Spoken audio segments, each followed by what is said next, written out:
नहीं है कि उसके जरिए आप 100 रुपए कमा ले। अवैध मजारों को बनाया जाता है और उनके जरिए जमीन को हथियाया जा रहा है। हाँ जी। आधार क्या था, क्योंकि आपने दावा बहुत बड़ा किया है। आधार क्या, मैंने खुद किया हुआ है काम, अभी भी मजार चल रही है। आप नारायणगढ़ रोड पड़ता है क्या बात अम्बाले कर से रहे आगे। हाँ हाँ आपने ये किया है? हाँ हाँ, मैंने 2 मजार ऐसे फर्जी तैयार किए हैं। अब तो वहां पे बढ़िया दुकानदारी चल रही है। किस तरह की और कैसे तैयार किया आपने? किस सन की बात है? एक नारायणगढ़ रोड पे पेड़ था बहुत भयंकर बरगद का। वो देखने से इतना डरावना है कि दूर से जब गाड़ी की उस पर लाइट जाती है ना तो डर लगता है उस पेड़ को देख के। बहुत पुराना पेड़ है वो। आपको लगा ये लोकेशन बिल्कुल हाँ, मुफीद अब है? मैं वहाँ मजारों पे पहले ही बैठा हुआ था तो मैं इधर उधर की मजारों पे भी जाता था घूमने, वहां से भी पैसे कमाता था।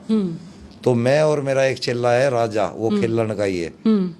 हम दोनों बाइक से आ रहे थे, मैंने देखा, मैंने कहा राजे कितनी बेहतरीन लोकेशन है। हमने कहा ये, हम अगर किसी का ध्यान नहीं गया, बोले चलो हम कर देते हैं काम।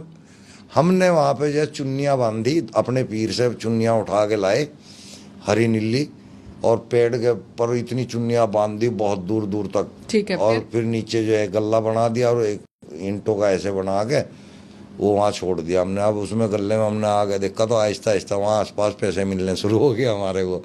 गले में भी आने लगे। अब तो ट्रक ड्राइवर वहाँ फेंक फेंक के जाते हैं पैसे।